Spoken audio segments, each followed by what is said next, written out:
Affairs at the Elliott School of International Affairs, and I'm hosting today's conversation. You're all very welcome. And before we begin, rather informally, I'm wearing green in honor of St. Patrick's Day, which is a national holiday here in Ireland. So I just want to give a big shout out for St. Patrick's Day to everyone across the world who will be celebrating, not only Irish people, but just about everybody. In fact, a little quirky point I heard today was that a third of the population of Australia have Irish roots. So who knew? Maybe everybody knew, but I just found that out today. So interesting, perhaps. Anyway, in terms of our conversation today, we have a wonderful lineup of experts on this topic, and it is my great privilege to introduce you to each of those in a moment and to hear about their research and their work on this particular topic.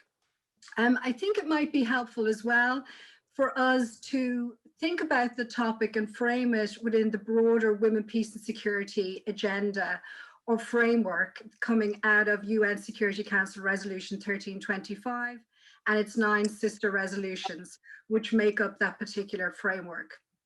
And as I'm sure we're all very aware, the focus within that framework is women's participation in all aspects of conflict resolution, peace and security processes, the protection of women and girls' human rights and protection from violence, and also women's inclusion into prevention of conflict and extremism globally. And so I think the topic that we're discussing today very much fits within that framework and the issues that we are all focused on within this sector.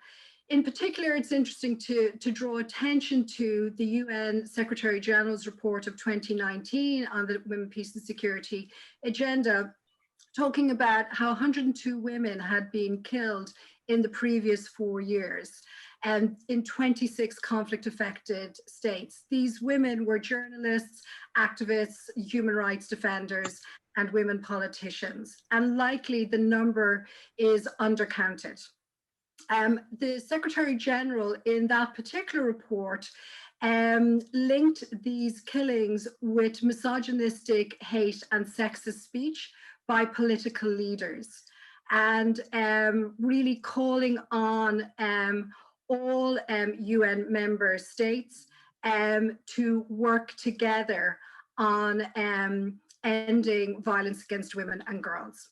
So today we're going to be looking at the role of online platforms and how they perpetuate extremism and violence against women and girls, and women politicians in particular. And I'm now going to just briefly, very briefly, because each of our participants have very extensive biographies. So we're going to put the biographies in the chat for you to have a look at in more detail. And I'm now just going to give you a brief introduction. So first of all, I would like to introduce you to Pumzile van Dam, who is a member of the South African Parliament and is also the Shadow Communications Minister and a member of the Democratic Alliance Party. She has dedicated her career to fighting corruption and protecting public interest. Pumzile's previous positions include National Spokesperson for the Democratic Alliance, the Head of Parliamentary Research and Communications, and Spokesperson for the Ministry of Finance, Economic Development and Tourism. She has been named one of Forbes' top 20 they're bigger than your other ones. I think it's because they don't make smaller ones. The Mail and the Guardian newspaper's top 200 South Africans, and has participated in the International Visitor Leadership Program by US Department of State on political campaigns. Pumzile, you're very welcome. Thank you for joining us here today. I'd now like to share a little about Emma Ruby Sachs, who is the executive director of Some of Us, a global movement of over 15 million members committed to curbing the growing power of corporations. The Some of Us community works to defend democracies around the world from the threat of disinformation on global tech platforms such as Facebook, YouTube, and Google. She is also an author, and her writing includes a literary novel titled The Waterman's Daughter. Her writing has also been published in The Guardian, The Nation, and The Huffington Post, and she was previously the Deputy Director of Avaz and practiced constitutional appellate law. And I'd also like to introduce you to then Maurice Sanderagio, who is a Dalit American artist, technologist, and the Executive Director of Equality Labs, an art and technology startup supporting South Asian religious, cultural, and genderqueer communities in the US and South Asia. Through her work, she organizes communities to fight impunity, state violence, anti-Blackness, caste apartheid, and religious intolerance. And her work has been recognized by the Robert Rauschenberg Foundation, Producers Guild of America Diversity Program, and the Museum of Contemporary Art and Magnum Foundation. You're very welcome. And now to move on to Seyi Akiwowo, who is the founder and executive director of Glitch, a UK charity dedicated to ending online abuse and championing digital citizenship. In 2020, George Washington University appointed her Knight Fellow of the Institute for Data, Democracy and Politics. Glitch's achievements have been acknowledged in the UK Parliament, and Seyi has been shortlisted as Digital Leader of the Year finalist and Stylist Magazine's Woman of the Week, as well as Amnesty International's Human Rights Defender. She has also presented at the United Nations Human Rights Council on the issue of online gender-based violence, as well as the ad hoc committee on the elaboration of complementary standards to discuss how to update the Convention on Racial Discrimination to include online abuse. You're very welcome, Seyi. And now, finally, to Christina Wilford, who is an international political consultant, helping to increase people's participation in parties, politics, and parliament through the use of grassroots tools for advocacy, innovative campaign approaches, and leadership development. She works with political leaders and NGOs throughout Europe, the US, Africa, and the Middle East. Christina has worked with change agents in over 25 countries, including Ukraine, Syria, Turkey, Kenya, and Afghanistan, implementing large-scale democracy programs, working against authoritarian governments, and strengthening civil society organizations.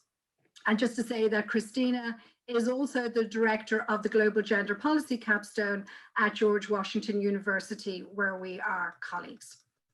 So I want to thank you all for joining us here today for this very important discussion.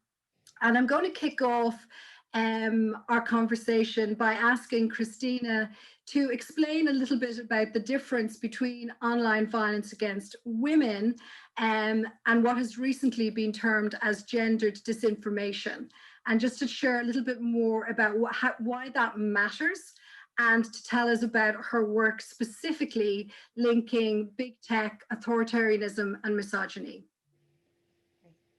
Thank you, Shirley, and thank you, everyone. It's an honor to be on this panel and be in this discussion with you in the context of the UN CSW. So let me start by saying, I am a democracy activist at heart, and I focus on the issues where I see the biggest threats and biggest opportunities. And the more I started to dig into the reality of disinformation and how it was aimed to silence the participation and ascension of women in politics, the more concerned I became and started doing a series of projects around this and digging further to better understand what is the relationship between disinformation and gender and women's political participation. And when I started to really look at the body of evidence that is growing, but not enough, a very dangerous picture is emerging. So we have a high level of evidence now that shows that women politicians globally are facing a deluge of gender-based attacks online, mixing weaponized hate and disinformation with the anonymity provided by the social media platforms themselves. And the aim is really to destroy the reputation of women and push them out of public life. and women of color in particular, and those of religious minorities are even at greater risk of becoming targets of such attacks. So traditionally, this is seen as the violence against women in elections work that many in the NGO and international development space have innovated and been early adopters to identify. But today we need to modernize our examination of the problem to correspond to the way that these attacks are weaponized against women for political gain and really for the purpose of undermining democracy itself. So the new elements here, which little attention has been paid to, is the actual role of digital platforms themselves. So we have this intersection of misogyny and the way that it fuels or is part of the strategy of misinformation, and then the way that it's dovetailing with violent extremism in the online world. And we certainly saw that play out in January 6th insurrection in the US, but it's been playing out in many different contexts around the world.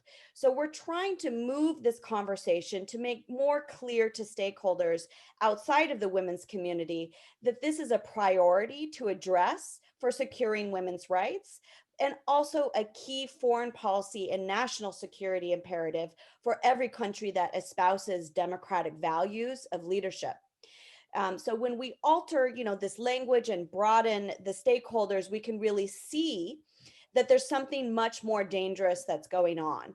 The tools in the hands of authoritarians are being used to undermine the participation of women journalists, whether it's Maria Reza in the Philippines or candidates, as we saw in Vice President Harris's campaign, itself, in the way that disinformation through the use of technology was really an attack system at scale in order to undermine the credibility of these women, their participation in public life. And it's not even those who are high profile. We can look to Georgia and the way that largely Black women were doxxed and attacked as volunteer poll workers in participating in administering the election, became caught up in this scheme to, focus on their role in administering the election. So we're really seeing it broaden and deepen, and the women who are caught into this net are even, it's even a more dangerous situation in the administering of elections themselves. So what we're bringing in both our research and attention to this issue is a different way of thinking about the stakes of what we're facing and who is best positioned to resolve this. So we are unfortunately not going to be able to make huge headway in fighting misogyny in the world. We need probably 400 more years. But what we should be fighting is the way that the tools and technology allows this system to come to scale, and the role and responsibility of the products that big tech is putting out into the world that are causing harm in society. So that conversation is unique. I believe it's the first time we're actually addressing it in this manner in the context of UN. And it's really where we need to continue having the conversation, especially as efforts are underway to pull into the conversation the role of digital platforms and the policy agendas around the world that are trying to improve the situation. So we have lots of new stakeholders to bring into this conversation and new front lines for action and opportunities to change the situation when we sort of slightly tweak the way we look at root causes rather than just managing the fallout. Thank you, Christina. I'm now going to follow up on those points by asking Phumzile to come in and talk a little bit about the work that she's doing with Facebook and how the South African Parliament Committee of Communications and Digital Technologies has invited Facebook to respond to questions about misinformation on its platform during the local elections there. Phumzile, could you talk to us a little bit to that particular issue? Sure. Just to speak to the topic at hand, I mean, I'm a young female politician, a Black female politician, and I have certainly felt the brunt of sexualized disinformation in the social media space from bot attacks to general disinformation campaigns. And the way that I have dealt with it is by simply standing my ground, which is, you know, already in a space where being a female politician is already tough. But on the online space, I've made sure I've stood my ground, and my voice was not silenced. But in terms of Facebook, you know, it's really difficult for us as women to do the work and try spread awareness and try educating people about disinformation, misinformation, the right terminology, how to identify it, if we do not deal with the big tech companies where this sort of thing happens. As we know, the algorithm is targeted towards, you know, misinformation, which is what generates engagement. It's the algorithm, it's the fact that they use more AI moderation and not more human moderators where nuance can be picked up. So I kind of set the agenda for 2021 in South Africa to focus on big tech and to focus specifically on misinformation, which isn't entirely uncharted territory in South Africa. I think a lot of people are aware of it, but not in the government space. So I'd suggested we invite Facebook. And I think we're the first African country to do so. So the aim for us is not as the US does, you know, where Mark Zuckerberg is held accountable in terms of the algorithm and how they monitor misinformation, but ours is more targeted towards an election that will happen later this year. And we would like a very specific plan regarding what steps they will be taking in South Africa related to fighting misinformation. And a lot of it is, you know, South Africa is a country that comes from an apartheid past. So a lot of the misinformation is race related. It is a xenophobic. So the point really is to just sort of begin a conversation with big tech. This is just the first one. We intend to speak to Twitter, and we just generally want to start speaking to a lot of the tech companies. And I would really encourage that there be greater support from the UN for what is a global movement that is targeted at making sure that big tech changes its model of operation, where, you know, profit is not sought from spreading misinformation through the algorithm to sell advertising, but one where, you know, Facebook makes a lot of money. They don't need to make even more money. So I think there needs to be greater support from the UN regarding the fight against misinformation. You know, it's been identified as the #1 global threat.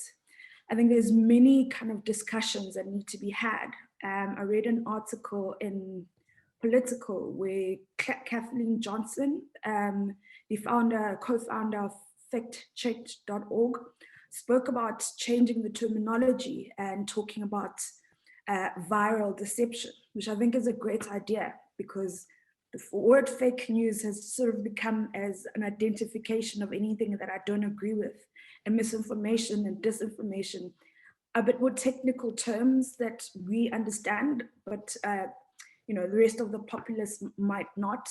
So I think it's the start of an important conversation. And I would, for myself, and I think from a lot of activists in the sector, would like to see it becoming more of a central discussion. And particularly as women and women politicians, women activists, women in high profile positions are subjected, are, you know, the main victims of gendered disinformation. Thank you, Pamzilla. I'm now going to turn to Tenmori and just invite you, Tenmori, if you could just share with us some of the developments in the Global South for women and how the impact of disinformation campaigns can inflame ethnic tensions, and also, how your role as a digital investigator and activist, how you think that we need to really influence international advocacy on these particular issues.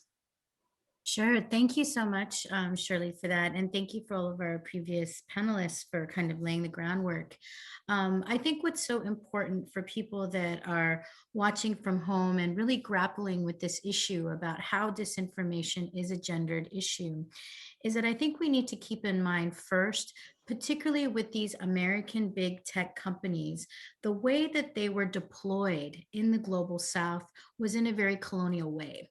They actually launched into these democracies without human rights, impact rights assessments, without any sort of cultural competencies related to language or, caste or gender or religious difference. And they just went in to seize the entire market. And if you think about like how Facebook was started by people who were in Harvard who wanted to try to find hot chicks.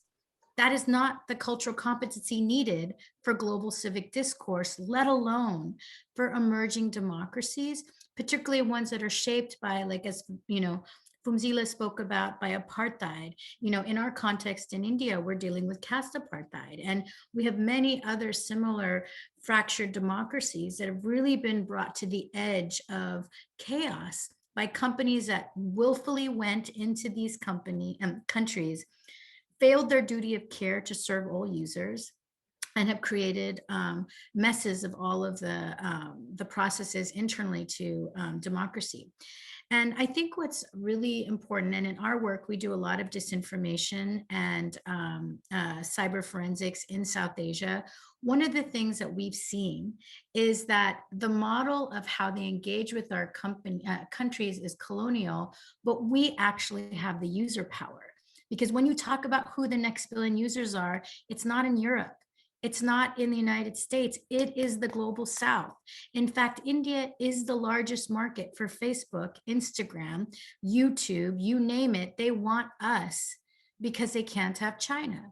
So even though we have the user leverage, even though we actually represent the future of their profit margins, they're literally not looking at the fact that they've brought our countries to the edge of disaster. And I think that, for gender-based advocates who've been working around online hate, women were actually the first canaries in the coal mine, because all of these democracies that have been put into crisis were put into crisis by autocrats, many of whose bread and butter is misogyny. And so, like, whether we're talking about Modi in India or Abe in Japan or Bolsonaro in Brazil, the normalization that we experienced about violence against women actually led the path towards disinformation. And in India, one of the biggest examples of that is this hashtag called prostitute. Which I'm sure many people have heard around the world. It's a portmanteau of prostitute and press.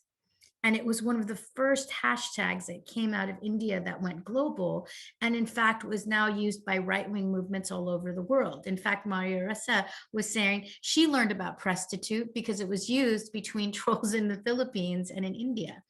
So when women journalists get called prostitutes, or the field of journalism as a whole is called prostitutes, the idea is that the guardians, the people who are creating facts, are not able to be treated as respectable sectors of fact keeping. They are actually immediately.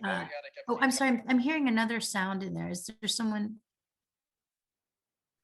I just want to ask everybody if they could mute, because we can hear a little bit of background noise. Oh, thank you. Yeah. Thank you, Shirley. So I think that what's so challenging about that hashtag was not only did it continue unabated and it was used to harass journalists, it also led to the murder of journalists and a silencing factor in terms of the checks that could occur related to disinformation. So I think that the line between what we see as gender-based violence online and disinformation that undermines democracy is not a line at all. It's actually the continuum of the failure of duty of care that these corporations are doing in our countries. And the last point that I really want to leave people with in terms of considering what should be done is that, in many ways, these companies, like colonial administrations, they have a very narrow funnel within how they want to deal with these problems. So you're expected, like, what Zila was sharing in terms of what she experienced. If you're lucky to have access, you can maybe raise your one individual issue. Maybe that one handle can get protected. Maybe that one instance of violence is going to be addressed. But the structural problem remains: bias in the platform, lack of cultural competencies, and very clearly in so many of our vulnerable democracies, there is no protocol for mass atrocity. And that becomes very serious when we look at the coup in Myanmar, when we look at the conditions in India, where India is in a genocidal crisis. It's shocking to me that none of the major big tech companies have a transparent plan related to genocide. They have no conversation about what are how are they going to be transparent about any of the moderation calls if a pogrom occurs? What are the protections available for human rights defenders in grave crises like that? And also, who are the dangerous actors that they're naming for each market? And that question of who gets to be seen as a dangerous actor is very critical for feminists to consider, because right now the only people who get to weigh in on those conversations are the state. But let's look at what's happening in Pakistan right now, where many of the organizers of the Women's March are actually being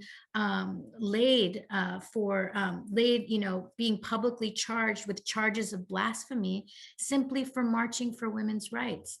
So if the state is going to determine who is a terrorist actor, it's very dangerous for women and other human rights defenders who don't have the same play into what gets determined as harassment and violence and disinformation on the platform.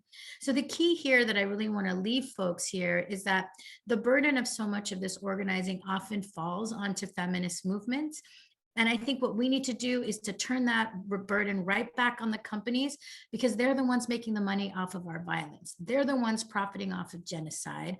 And we need to stop doing their work and hold them accountable through regulation, through public campaigning, and demand more. There's no way that we are going to solve this through one person, one department, one post. There is a structural failure in the duty of care and the protection of all of our democracies, and we need to act in a unified way to be able to address that.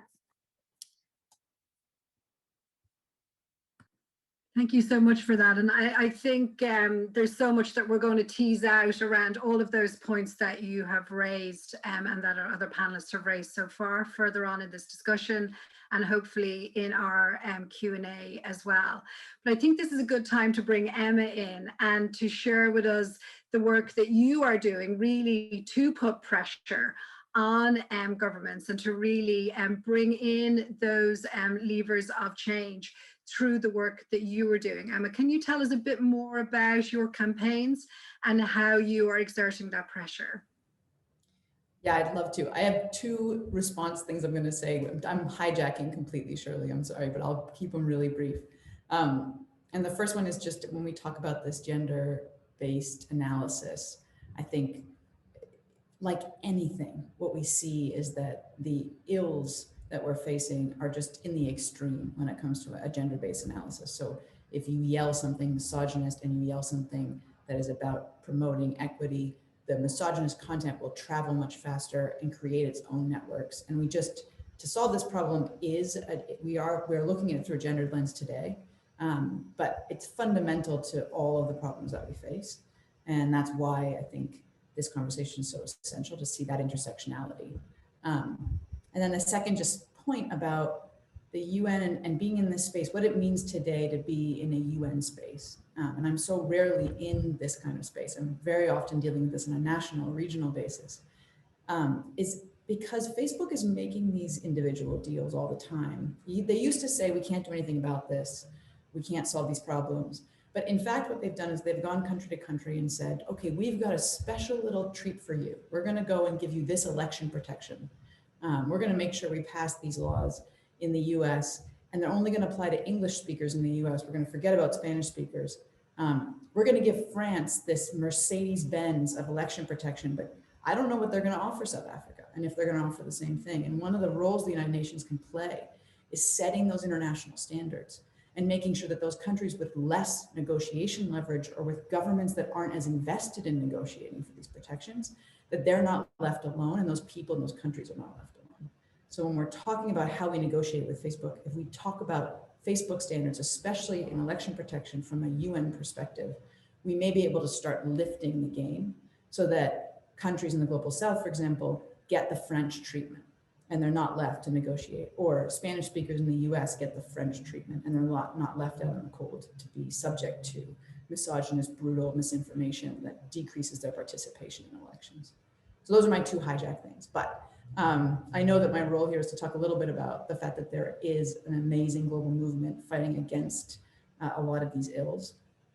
And it starts from the assumption that these platforms cannot regulate themselves, that these conversations, while I recognize we have to have them, but these platforms are fruitless and have been for years. I just saw an article today that said that Facebook and Twitter and Google have made in the last 18 months 300 policy changes that made almost zero difference to the spread of harmful disinformation.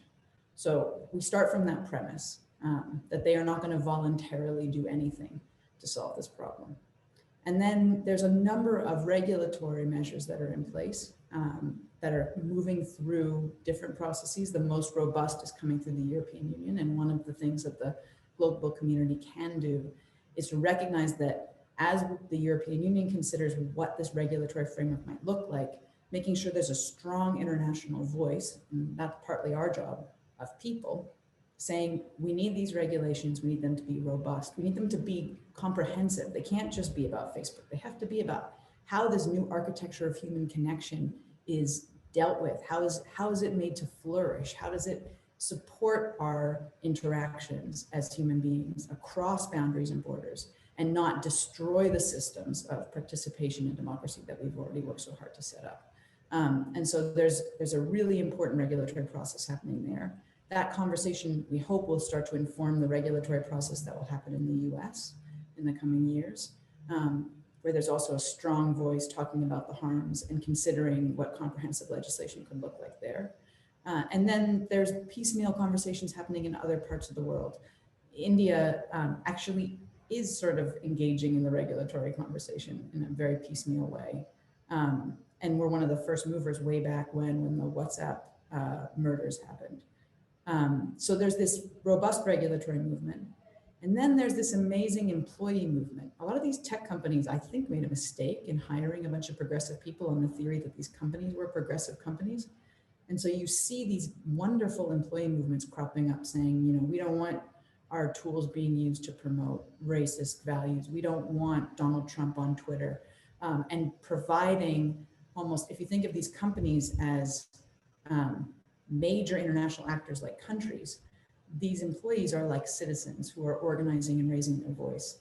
And because they are so highly skilled and because they do share a lot of our values, they are shifting the ball a little bit within the companies, which is a really valuable thing. And part of my job is to help support that and help make sure our members are connecting with those employees and giving them the backing of an international community that's deeply concerned about this. And then advertisers, it's really bad for their brands to be associated with some of the crap that's all over the internet. I don't know if I'm allowed to say that word, actually, sorry, but there it is.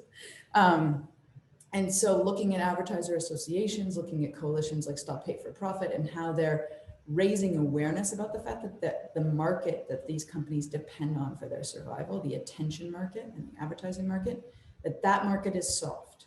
That when you're facing regulation from one side and you're facing your market targets, unhappiness on the other, your business model starts to become very insecure. And that kind of combination, this is very fruitful for change. We saw that in the climate movement, where we saw that there were employees who weren't feeling great about what their companies were doing, and there was regulation that was softening their market, and then there was divestment movements that were softening their market, and then there was a broad-based citizen movement calling for change in the sector. And that combination, as well as really robust UN involvement in the conversation of what those international standards should be, started to shift the conversation. And it started to shift the markets, and eventually it's starting to shift the harms to our planet. And that's the kind of movement we're building today on big tech. Thank you, Emma. And I suppose I'd just like to maybe pose some questions back to the entire panel now, just kind of pulling together some of the issues that we've been highlighting. And I know we're due to have another speaker join us as well. And as soon as she comes online, I will create an opportunity for her to share her remarks. But I'm just interested in your thoughts on, you know, how can we, you know, help or, you know, really push the UN itself to focus on this whole topic of gender disinformation? What more can be done? And also, what do we need to look out for in terms of the platforms themselves and not taking responsibility on the issues we've been highlighting? You know, what are some of the, you know, ways that that is happening that we need to be continuing to pay attention to and highlighting within forums like this one here? So if anybody would like to share any thoughts, perhaps Christina? Sure. And I've been dropping in the chat a bunch of different resources. And, you know, while we can, from an academic viewpoint, from a researcher, digital forensics, certainly learn more about this topic, there is a lot of data already, right? So if we are having conversations with the platforms and their responses, you know, will show us the evidence. What is it exactly that you're pointing to? We can show the evidence trail at this point. One of the levers of influence is to expose that and have these private conversations with the platforms be in fact public, which is what Representative Jackie Speer did last year in US Congress by issuing a public letter outlining the problem and risk of gender disinformation, especially in light of the US election. But this was also signed on by 100 lawmakers from 30 countries who can also verify about the nature of the problem in their countries. And so what we really need to do at this point is move these one-on-one private conversations where promises are made by the platforms into a public dialogue that is meant to create conditions for more accountability and change. And that should be a role that everyone takes some mandate or piece of, you know, action to do. So whether if you are a candidate, an elected official, an activist, to document, speak out about the nature of these threats, if you are a policymaker, you know, there is no one silver bullet reform, but there are many important reforms moving forward in various parliaments that we need to support, learn from, and amplify. And if you're a journalist, you know, we have a lot to do to educate media about how to report responsibly on this. And one of the guides that was developed out of the Women's Disinformation Defense project in the US last year to really look at the gender disinformation aimed against Vice President Harris was to also educate media that when we even talk about the attack lines and the nature of the attack lines, and that's the news story, we are carrying those damaging narratives forward and that we're giving life to those accusations. So media has an increased role also in reporting responsibly around this topic. This is Maury. I think building off of what Christina was saying is that the role that the UN plays is that I think that the way that these companies work, they basically split apart advocacy by region and also by country so that they create uneven implementations of their community guidelines based on how much they value the proximity to the ruling party in power.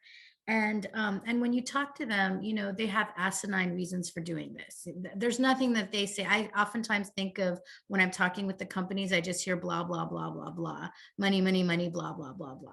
So I'm saying that practically because they're like what Christina was saying is absolutely right, which is that you know, they don't need data from civil society.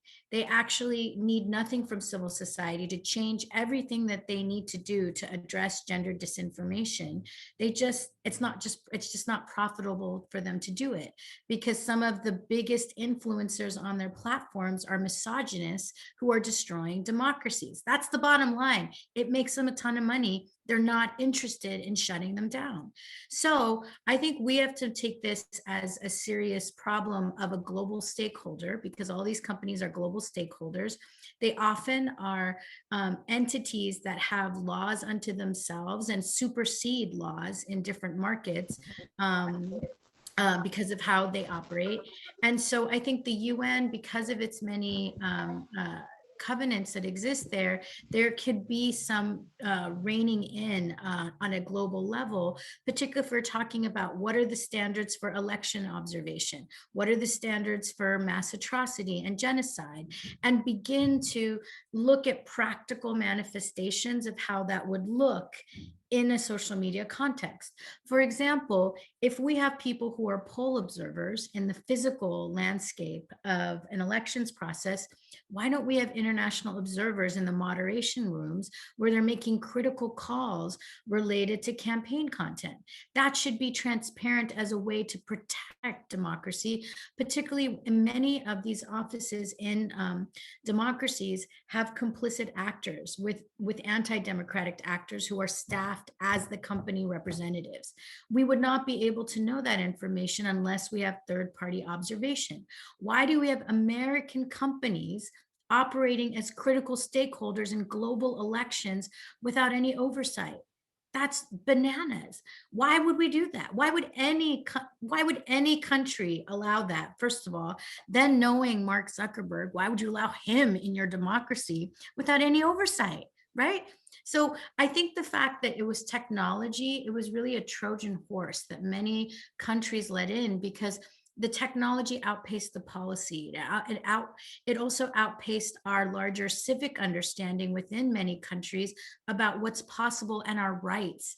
And I remember very early on going to a conference called RightsCon and seeing, you know, David Kaye, the former rapporteur on freedom of expression, speak, and he was saying, you know, users, you know, as someone who's on these platforms, you have rights as a user and rights as a citizen. And the thing that blew me away is, do I have more power as a user of a platform or as a citizen of a democracy? And the fact that a lot of people can't answer that question for their country context is the problem. And so I think if we're concerned about women's representations, women's power overall in society, we cannot ignore disinformation and gender disinformation, because it is a critical barrier for us to be able to have access to power in our countries. And the only way for us to get it back is to hold these companies' feet to the fire and demand regulation, transparency, and a rebalancing of who gets to be stakeholders in this process, where global South advocates get to drive the conversations, because some dynamics are too hard to change in the first world, but in the global South, we're not fully penetrated yet from these companies. There's still a chance to fight. And I think that's why we need to be able to have a global conversation about how do we hold these companies accountable now before it's too late. Yeah, just to build on that, for me, I see gender disinformation as part of a greater problem.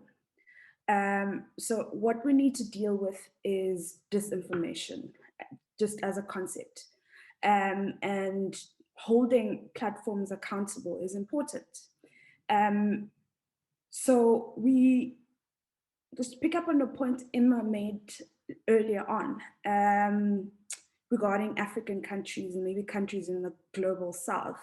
While we may not have as greater influence on policies like the US and the EU has, I do think we have a bit more agency. I don't know if you know about the Bell Pottinger saga, but it was a global PR firm. They had contracts with the Pentagon, with various dictators across the world. And they ran a campaign in South Africa which sought to, use the racial differences in South Africa to basically create lagers. And I played a key role in bringing Bell Pottinger down, and they shut shop. So what I think instead, because Facebook has basically indicated that they are focusing more of their business in the global south, what is needed is less of an approach where, because Africans, at least when we speak from the African perspective, are very kind of against what they will view as Western interference, and they're less likely to kind of agree or be assisted in pointing out that this is a problem that you have in the democracy, particularly in autocratic states where disinformation benefits whichever party or dictator is in power. I think it is more of an advocacy process where you sensitize opposition parties, or you sensitize communities, individuals, of the dangers of misinformation. And it also just has to do with a cultural change in the way that women are perceived. So I think it's a really, really tall task, because when people share that type of thing, they think it's okay, women are inferior. So it's kind of a multi-pronged approach.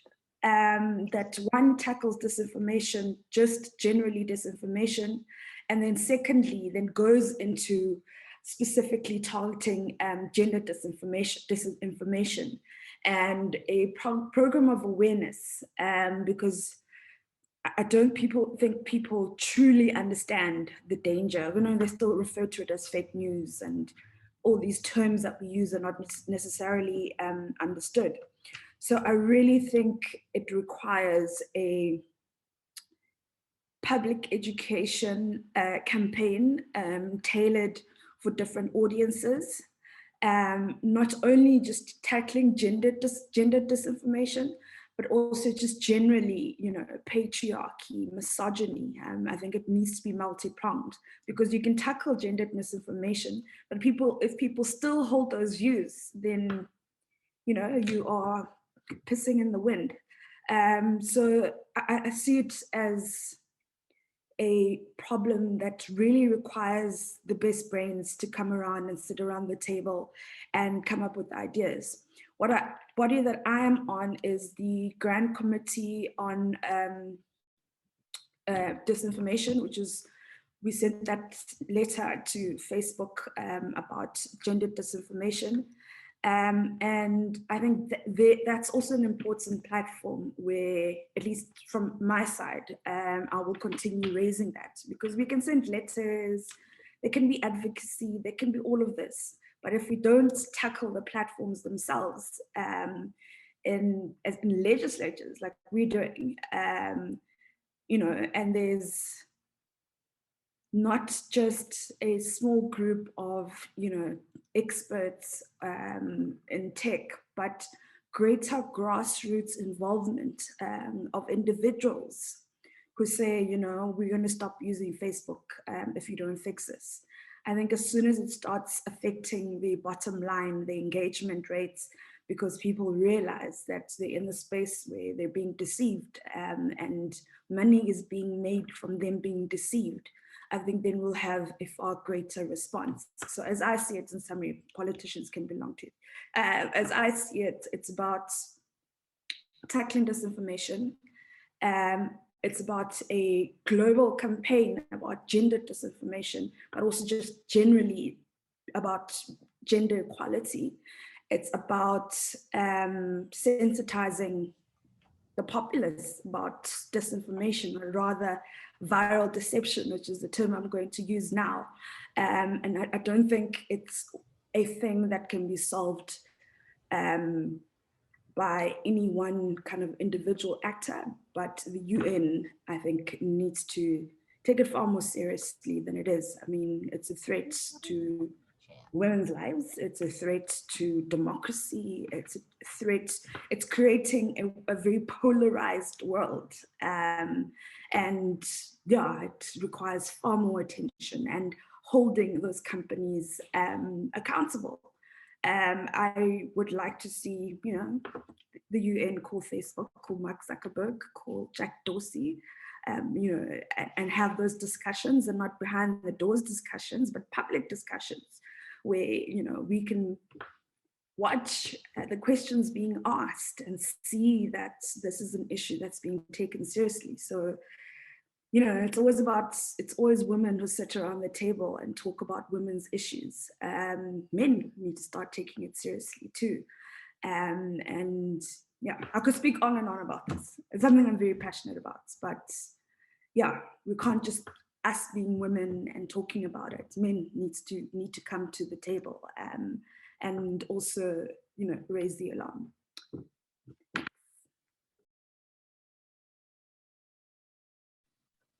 You did.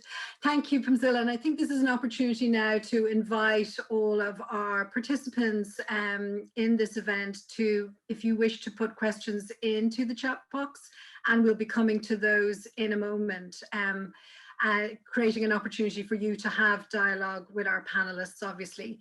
But I see that we have now been joined by Seyi Akiwowo, and I'm delighted that you're here.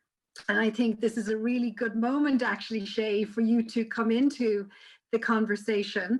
And just remind everybody that Seyi is founder of Glitch, which is a UK charity dedicated to ending online abuse and championing digital citizenship. So with that in mind, Seyi, I wondered if you could talk a bit to how we can enhance digital citizenship, especially the mechanisms that demand safe online spaces, obviously particularly for women, that's what we're talking about, and also particularly women of colour. So if you could tell us a bit more about your work, that would be fantastic. Thank you. Thank you so much. I know people probably say this at the beginning as a kind of cheesy introduction, but I've genuinely had a lot of fun at CSW this year around really a lot more kind of radical, disruptive conversations about tech, and I'm really pleased because we don't get to have that a lot in the UK.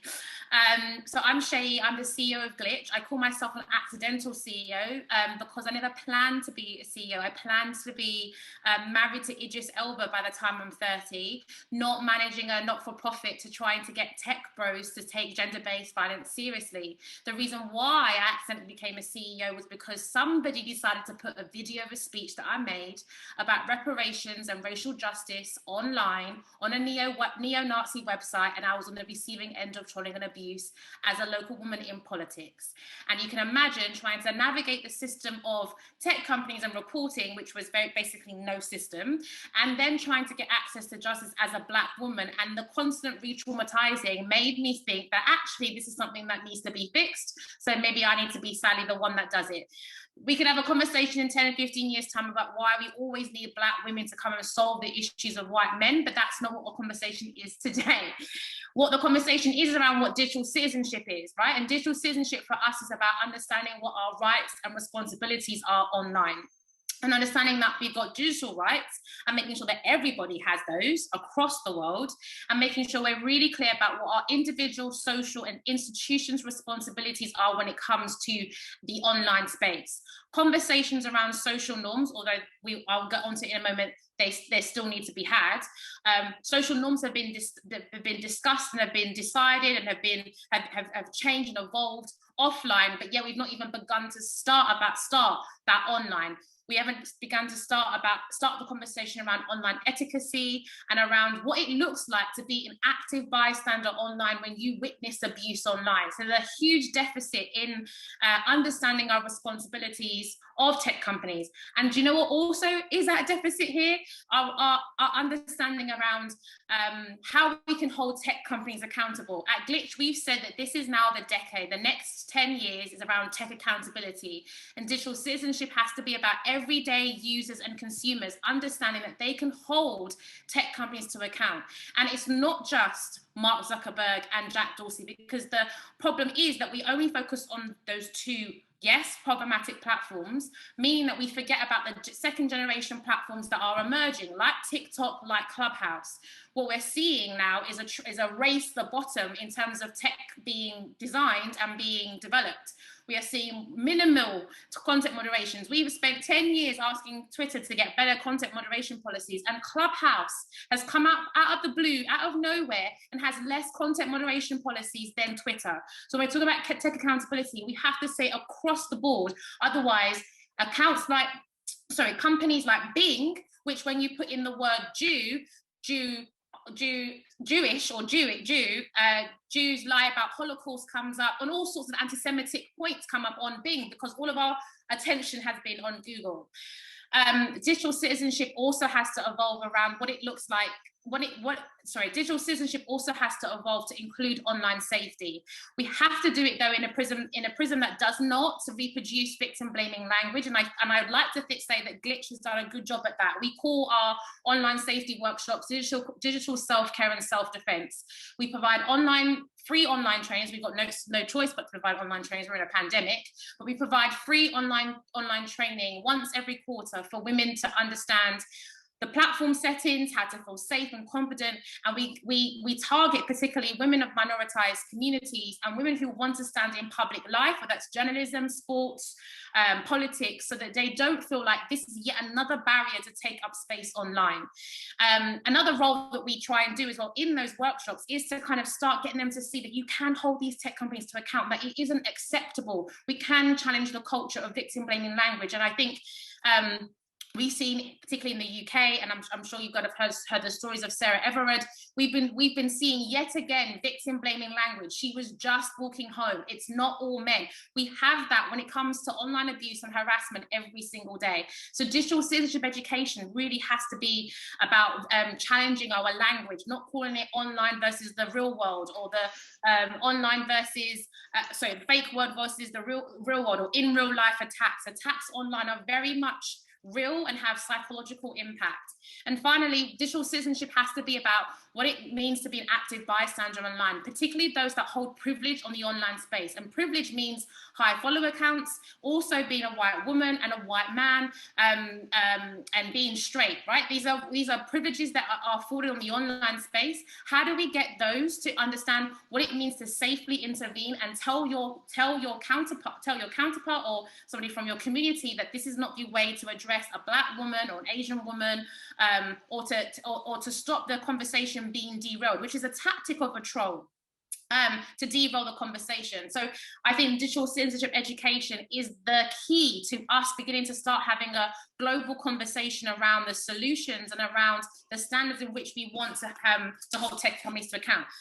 I've made notes of a couple other things that I'd like to say. They might not be structured, but I think it's really important to say. I think the first thing here is, someone said it before on the panel around the Global South has still such an opportunity to not repeat the mistakes and the issues that we have in the West and in the UK and in Europe. But my real fear is that we've got well-intended, well-meaning sometimes international communities providing broadband, providing laptops, providing mobile phones, which have only CNN, Facebook, and the charities' website. So even that's a little bit strange for me that we're opening up more people in the Global South to CNN, which is a very right-wing station. Yet we're providing phones to communities in the Global South without any digital citizenship education, without any safety training for the individual, but also their community. What we have started to hear from the ground is that women in the global south have these phones, are now kind of adored and have a kind of higher status, are now being forced to take photos of themselves and put it online to earn money. So we're giving women these tools to be on the online space, which is important, their digital right, but we're not giving them equipping them with any kind of knowledge and skills and power to say no and enforce their own boundaries. So that's my first point. My second point is, misinformation is a term that we have to use and I have to use, but I roll my eyes at it because misinformation has existed before it became a problem for white men and white women wanting to get into office. Misinformation was stereotyping and accusing Black boys of being thugs and doing photos in the name of charities of villages in Kenya of potbellies and flies. Like that for me is misinformation around how you're portraying countries back home. But we have to deal with the word, but we can challenge it later. I feel like we should be saying what it is at the crux of it, which is white supremacy. It's tech white supremacy made to help white supremacy exist, to earn money and to organize and to grow. And which is why I agree that we need a public health approach to tackling online abuse, to deal with the deficit in education around gender equality, around racism, and around all other isms that are growing at the moment in populist society. If we don't tackle public health education, in terms of the root causes of why people join radical groups online, believe misinformation, etc., as well as understand what happens when somebody is abusive online, we will only just be putting plasters on the issues. So we're seeing at the moment an increase in people being sentenced in the UK for online abuse. I think we need a rule of law, we need regulation, which I'm going to come to in my final point. But I don't understand at the moment, especially after Black Lives Matter, how sentencing somebody to 6 months in prison for abusive comments is going to address the issue of online abuse. It's only going to send more people to prison, and I just don't know how effective prison is when you've got things like transformative justice and restorative justice, which could be principles that are still centering the victim or the survivor rather than this pipeline to prison. And then lastly, I think in terms of helping the global south, and this is not again like the West helps at least to help the global south, but I think there could be funding available, and the UN could lead this around a playbook. So the playbook of Glitch, all the mistakes that I've made as being this accidental CEO that didn't have no clue what I was doing, don't make the same mistakes as me. Contacts that we've made, campaigns that we've had to run. How do we give you that playbook so that you can start from the same level-ish and then press ahead further than us? And I think that is with other organizations across Europe and across the US. A playbook could be one tangible thing that CSW commit to. And I'm going to end on regulation, because at the moment we're going through that in the UK. We've got something called the Online Harms Bill, which is meant to be regulating tech companies. It sounds great, right? Duty of care on tech companies. We've seen Europe do something similar with the Digital Services Act. But there's no mention of women. There's no mention of women when you're defining harm. You're defining harm for children, you're defining harm for terrorism, you're defining harm in terms of algorithms, but you're missing women yet again. And it's taken us 18 months for us to be able to host a roundtable for women rights groups from diverse backgrounds who are all about intersectionality. So women disabled groups, women from LGBTQI and trans communities, to come together to meet with somebody from DCMS, or our Department for Digital, to talk about the Online Harms White Paper. So it's all good and well for us to talk about regulation and a standard in which an independent person can regulate tech companies.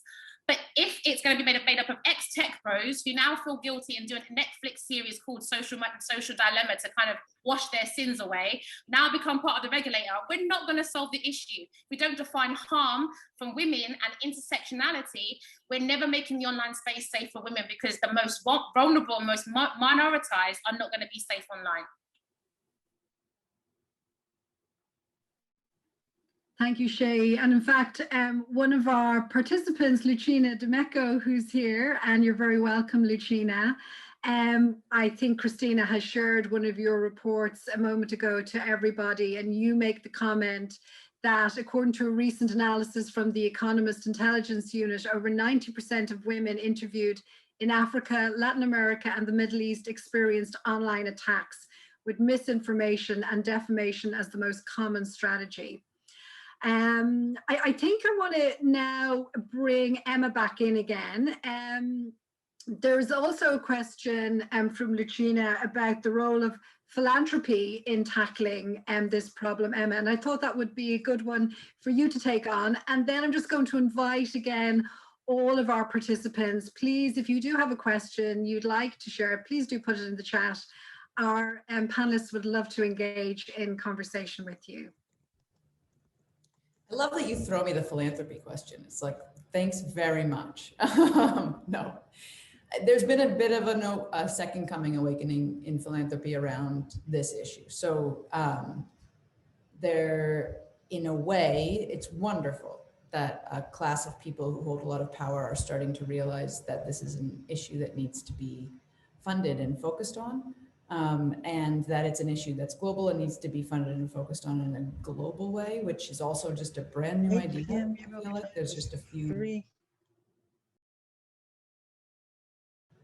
I just got muted. Was my sound bad? No, okay, just an accident. So there's a number that it's not, you can take this on in a country where they sort of experimented with this as like, let's try it in Europe, let's try it in the US. And I feel like there's an understanding that needs to be addressed in a global way. And there's this very cool thing happening in philanthropy with like operational philanthropy. So this combination of we're going to have funding, but we're also going to be involved and in the muck with the groups, trying to help figure out what tools we need to bring to bear to create change. And so in a way, I feel like more funding, especially more funding for the global piece, is really important. There's a lot of focus on the US, which I get because the US is where these companies are headquartered. If you're going to move on antitrust or some of those other elements, you've really got to move the US. It's an expensive market to advocate in. But this understanding that really, when you're fighting these fights, sometimes the loudest child in the room is not the one that's going to solve the problem for you. And so the US may look like the right focus, and I think it is an important market to operate in, but that if we started directing more funding to global groups in the global south, to be able to create really important precedents of some of the things that have been discussed today, like how we might do content moderation in a way that's equitable, how we might center women in legislation, privacy rights enforcement that might be more robust, how we deal with autocratic governments who are invested in this kind of disinformation network, that those things can be piloted. They don't have to be piloted in the US or in the EU. They can be piloted in Brazil. They can be piloted in many countries around, piloted in South Africa. And so making sure that we're investing in groups in those spaces, I think is really important. And that's what I would request from philanthropy if I had a request. But I think my number one message on this is like, I feel like that philanthropy is ready. You know, I think they're ready to invest deeply and heavily in this. And that is exciting to me and necessary. Shirley, can I add something to that? Of course, go ahead. I think that the other piece of investment here is about understanding that the deployment of this technology is itself a colonial model. And so if we're going to have philanthropic investment, we don't want philanthropic investment to simply codify more colonial engagements, meaning that we don't want better bad tech.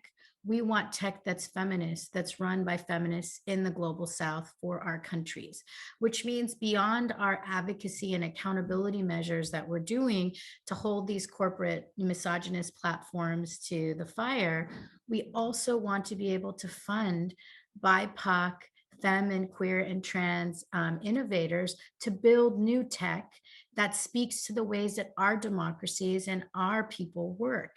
And I think that to me was actually a really powerful thing that I really thought a lot about when I was part of this futurist conversation in South Africa, where, so many South Africans that were in that panel when they were learning about what was going around with platforms are like, why do we need American technologists? We actually have our own technology scene. Why wouldn't we innovate for how we want to build with each other?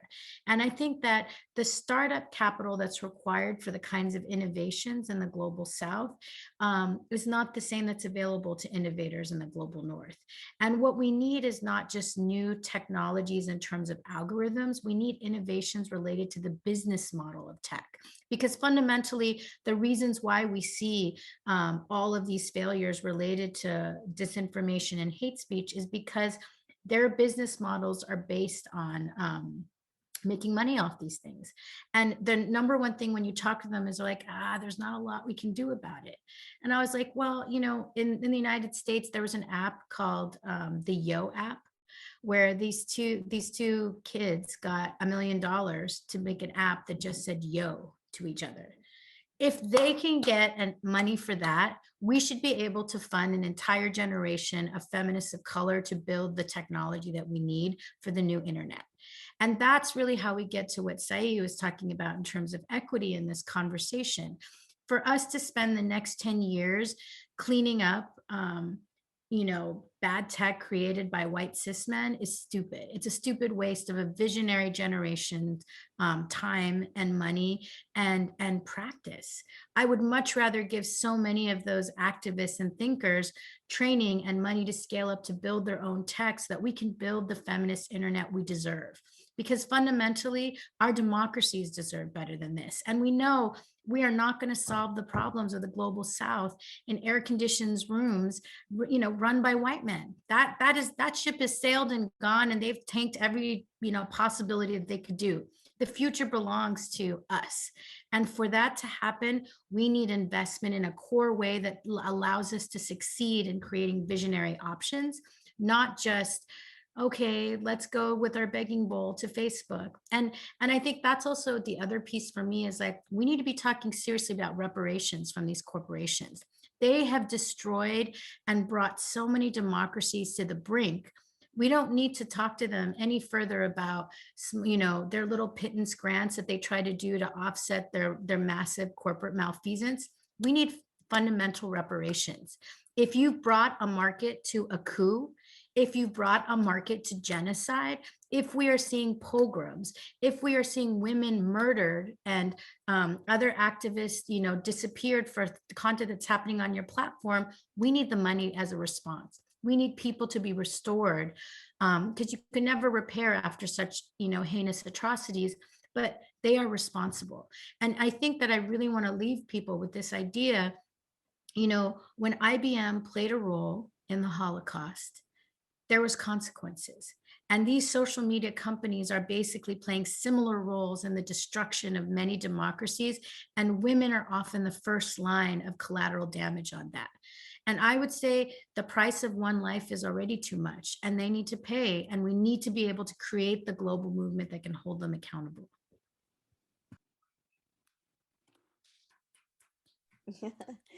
Shirley, I want to add just one thing on top of that, although that was incredibly powerful. Thank you, Maury, for putting it into full context. I think what you're basically saying on this question, and we could all agree with, we're in different entry points on this. Philanthropy and donors need to put their money where their mouth is at this point. And there are several different ways they can do that in the context of how they fund. I think we absolutely need the bigger picture strategy that Maury outlined. But there's also smaller things that we can do. So if you are a research-based, entity in tech policy and looking at, let's say, inoculation strategies around disinformation, how about funding inoculation strategies for women? The way that we cannot call out lies and pivot to the truth when gender disinformation is at stake. Calling out the lie amplifies the attack against women whenever there is gender or ethnic bias of some sort. That is a powerful tool against correcting. When I am in rooms where folks are trying to really understand, what is this kind of gender disinformation and how does it manifest itself? Men are not threatened with rape.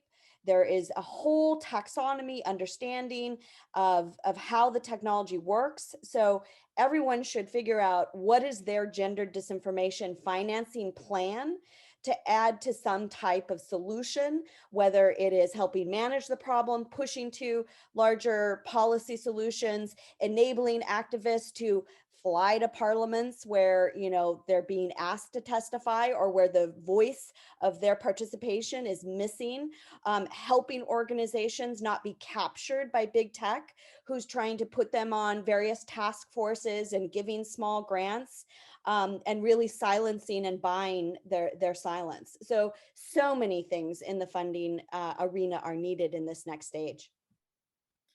I would just, love to add to the point around the way philanthropy works. And going to try and mind my language given where I'm at, even though I feel like I'm at home because I am at home. But I think Glitch and myself didn't get the level of funding that we did until people cared about a Black man dying at the hands of the police in the US last year. So Glitch has been going as an entity for 4 years. We became a charity last February. We tried fundraising in the women's sector. We tried fundraising in the tech sector because we felt like it was very important to be a bridge of the two. There's capacity building needs to be done for women because we still just fundraise or campaign on a very traditional forms of violence when there needs to be an understanding of an intersectional approach to violence. And then also the tech space being still full of many white men having to learn about women's the violence that women and non-binary people face. We did not get the level of funding and the interest in our work. You could say, it's due to increasing publicity and increasing issues of, people caring about the issues, but it was white urgency and white response or white reaction to a Black man dying last year that meant that funders were like, oh my God, we've not been ring fencing 15% of our multi-billion pounds fundraising strategy for 4 or 5 Black women and still making them go through the hoops of fundraising that a bigger organization can do, but a very small organization can't. So I just really want to hone in that point around civil society groups want to act, want to do something. They shouldn't have to, but they want to. But then the second barrier that they face is the philanthropy world not understanding the area and still funding the area in a very racist, sexist lines. The other point I want to say is that I think the UN has an advantage point that many national countries do not have. The UN have language and agree on intersectionality. They agree on multiple additive combined forms of discrimination. Here in the UK, we don't. Here in the UK at the moment, we have a war on wokeness. We have a deliberate we have a policing bill that passed yesterday that basically was trying to end Black Lives Matter protests. So the UN has a real role here in educating member states to sign up to not just the commissioning status of women, but from an intersectional lens too, getting nation countries and members to understand that we're not talking about women in a homogeneous way, but in very much how it's not just multiple, it's specific. Being a Black woman has specific types of abuse different from there being Black and a woman. And that real understanding is something that the UN definitely can progress on, but is miles ahead than countries like us in the UK.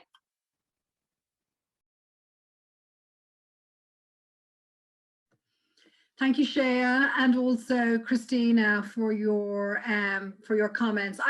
I hope it's okay, but I'm going to now mention one of our participants, Monica Rolong, because Monica, you put a very interesting comment in the chat box. You say you're planning to run for mayor of your city of Cartagena in Colombia, but to date you have no Twitter account or Instagram account because even though you know how it is important to have an online presence, you are concerned that it would ruin your political career before it even begins.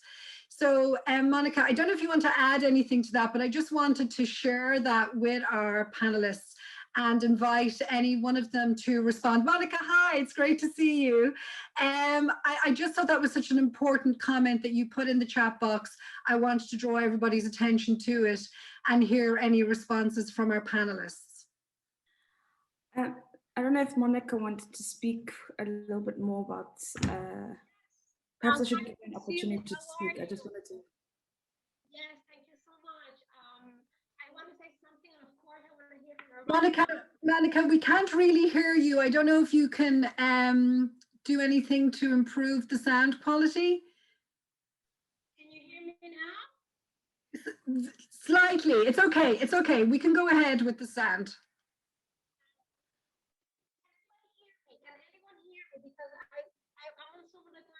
When you move closer to your computer, we can hear you better. If you could just speak a little bit louder. Yeah. Thank you so much for the opportunity. Yes, I think it was probably I think it was Say or from Celia who said that they knew that when they opened their Twitter account or their Instagram, they had to be really intentional about it because they knew and they were aware of the consequences that that could have on their future. Well, that's what's happening to me now. I'm still in the US. Because of the pandemic, and I'm high risk in terms of my health. So flying for 7 hours is not good for me, but I will go back to Colombia. I just graduated from Duke, and I'm terrified of thinking about, what the consequences will be for my future campaign and my future nonprofit that I want to create if I start going on Twitter and start voicing my opinions.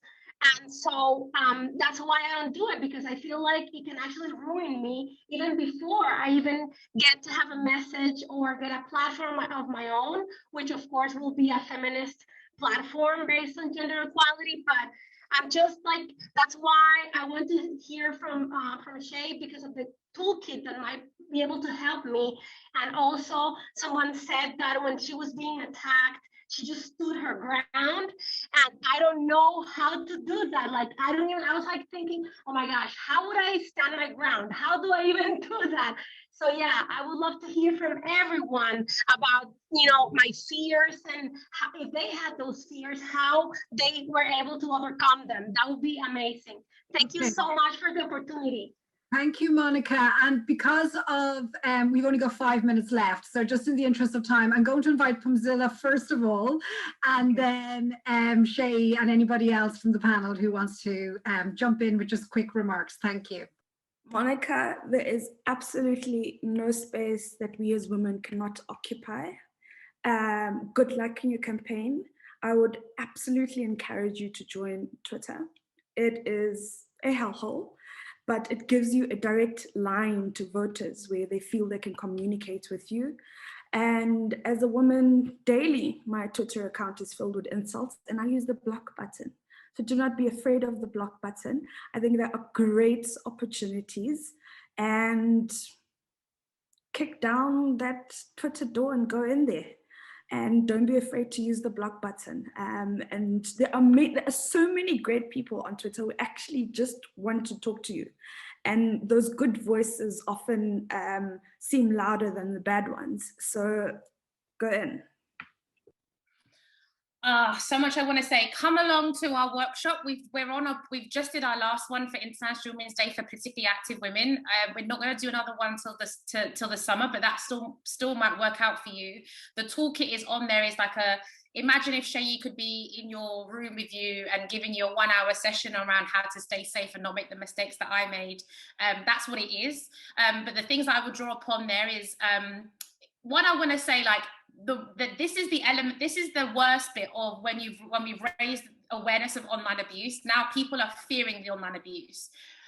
And I think it's a double-edged sword. I think it's important for women with lived experience to talk about the online abuse. And we saw it in the UK with an exodus of women not standing for re-election again in 2019 because of online abuse. But then what happens, because there's been no political tech response to that, the next generation of women are like, I don't want to stand. So that needs to be addressed.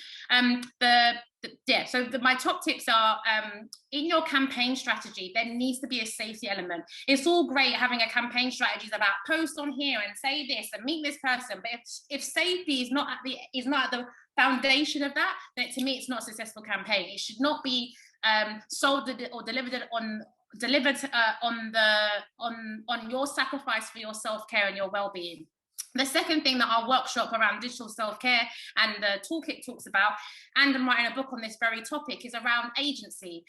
There's women have been conditioned to not be able to say no to people and be able to set boundaries. And so that issue that is happening offline spirals onto the online space. So many women will be like, I can't block the resident. I can't block the constituent. I can't block. Why can't you? What? Why cannot? What? Why? If you can't block because you're because of the fear, because if you can't block because of the fear of backlash, mute, filter, then you don't see it. I think also another thing that people don't talk about, which is why I hope the book does this, what happens when you gain certain number of followers on certain platforms. Women will tell you when they started reaching the 10,000 follower mark, things changed.